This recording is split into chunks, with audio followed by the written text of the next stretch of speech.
Jeg hedder Anders Hormøller og er CEO, founder af firmaet, der hedder Serene. Vi er et firma, som laver elektrisk fremdrift til primært sejlbåd, der består af en masse unikke kombinationer af teknologier.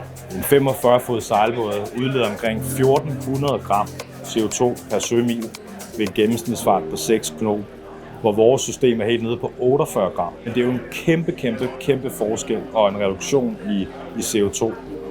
For os handler det ikke kun om at gå fra sort til grøn omstilling, men også at gå fra analog til digital, altså at give sejlerne en digital sejleroplevelse.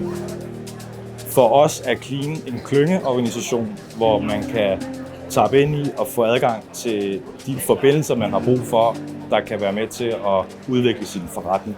Vi har fået nogle midler gennem noget vidensbrug, hvor vi kunne bruge til testfacilitering hos GTS-institutterne.